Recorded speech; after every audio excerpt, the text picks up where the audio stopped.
আমি ইঞ্জিনিয়ার রহমতুল্লাহ আপনাদের সবাইকে স্বাগতম জানাচ্ছি। এখন আমাদের আলোচনায় থাকছে ঢাকা স্টক এক্সচেঞ্জের ব্রড ইন্ডেক্স ডিএসসি এক্স। আমরা আওয়ারলি টাইম ফ্রেমে আছি। তো গত সপ্তাহ থেকে এই সপ্তাহের পরিবর্তনটা হচ্ছে শুধুমাত্র আওয়ারলিতে। আমরা জানি যে মার্কেট এখন কারেকশানে আছে এবং সেটা শুধুমাত্র আওয়ারলি টাইম ফ্রেমে। ডেইলি এবং উইকলি টাইম ফ্রেমে যথারীতি পজিটিভ এখনও রয়েছে এবং আমরা যেমনটা আইডেন্টিফাই করেছিলাম যে ৪,৯৯২ উপরে ক্লোজ করতে পারলে মার্কেট ডেলিতে আপ এবং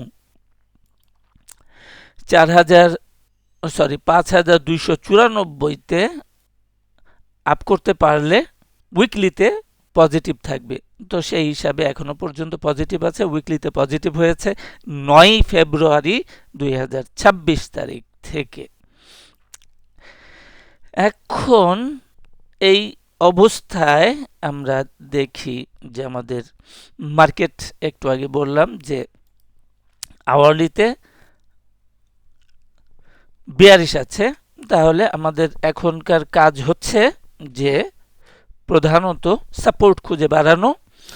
গত সপ্তাহে আমরা আলোচনা করে রেখেছি যে আমাদের প্রাইমারি বা কি সাপোর্ট হচ্ছে ৫,২১৫তে। এইটা ডিউরিং কারেকশন ভালো একটা দিক নির্দেশনা দিতে পারে। আর হচ্ছে যে এই সাপোর্টের নিচে চলে গেলে মার্কেট পার্মানেন্টলি ট্রেন্ড চেঞ্জ হয়ে গেল ধরে নিয়ে ট্রেড করতে হবে। আর ক্রিটিক্যাল সাপোর্টটা হচ্ছে যে এটা ক্লোজিং বেসিসে ভাঙলে পরে এটা যে আর ফেরার পথ থাকলো না এমনটাই প্রকাশ করবে। তাহলে আমরা এখন দেখি যে আমাদের সাপোর্টগুলো কোথায় কোথায় আছে। আমরা 38 আমরা ডেইলি টাইম ফ্রেমে আছি। এখন ডেইলি টাইম ফ্রেমে আমরা দেখতে পাচ্ছি যে এই ৯ তারিখে চ্যানেলের সেন্টার লাইনটাকে ব্রেক করেই উইকলি টাইম ফ্রেমে পজিটিভ হয়েছে। সুতরাং এইটাকে আমরা যখন ডান দিকে এক্সটেনশন করব, এটা ভেঙে উইকলিতে পজিটিভ হয়েছে। সো এইখানে একটা সে এই সেন্টার লাইনটা এক সময়ে রেজিস্ট্যান্স হিসাবে কাজ করেছিল, সেই হিসাবে এখন এটা সাপোর্ট হিসাবে কাজ করতে পারে। এই একটা সাপোর্ট পাওয়া গেল।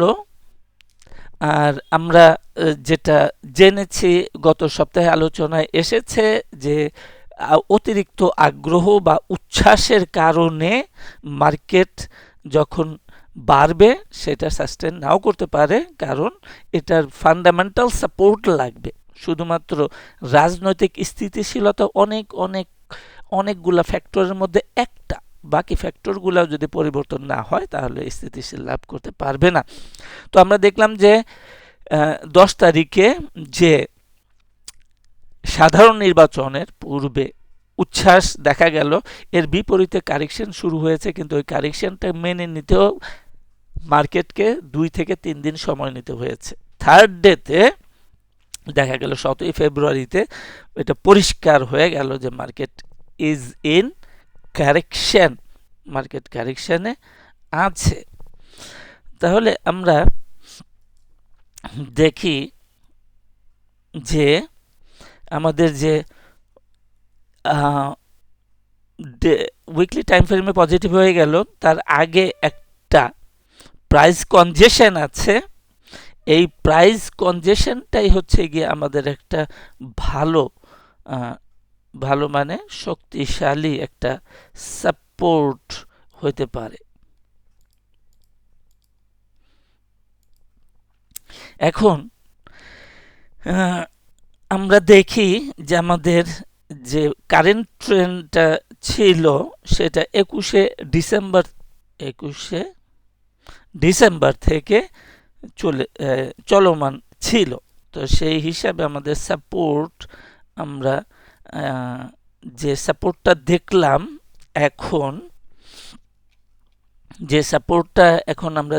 এই সাপোর্টটা জাস্ট ওই ট্রেন্ডের 50% ফিবোনাসি লেভেলে আছে। সুতরাং এটা হতে পারে।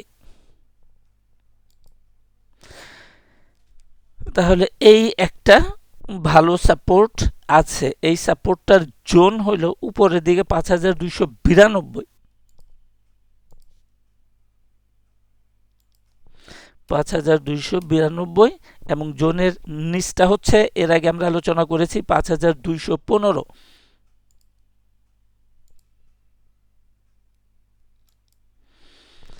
5215 যখন উইকলি এই জোনটাকে পার করলো তখনই উইকলিতে পজিটিভ হইল। সুতরাং এটা একটা ভালো সাপোর্ট হিসাবে, শক্তিশালী এবং ইফেক্টিভ সাপোর্ট হিসাবে গণ্য করা যেতে পারে। এখন এছাড়াও আমরা যেটা দেখছি সেটা হলো যে আমাদের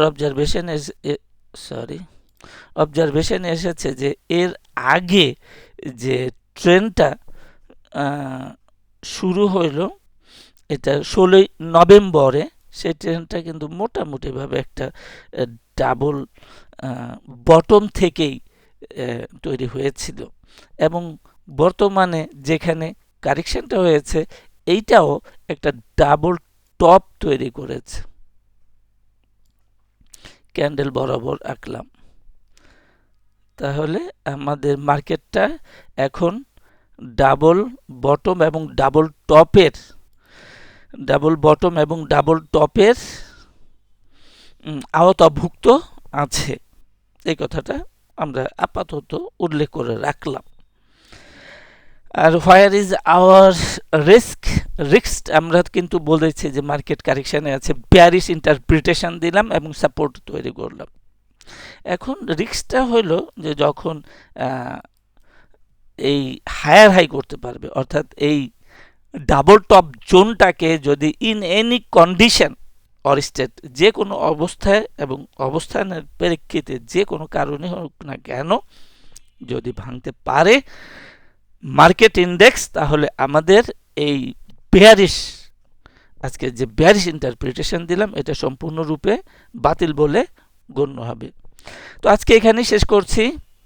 সাথে থাকার জন্যে আপনাদের সবাইকে অনেক অনেক ধন্যবাদ।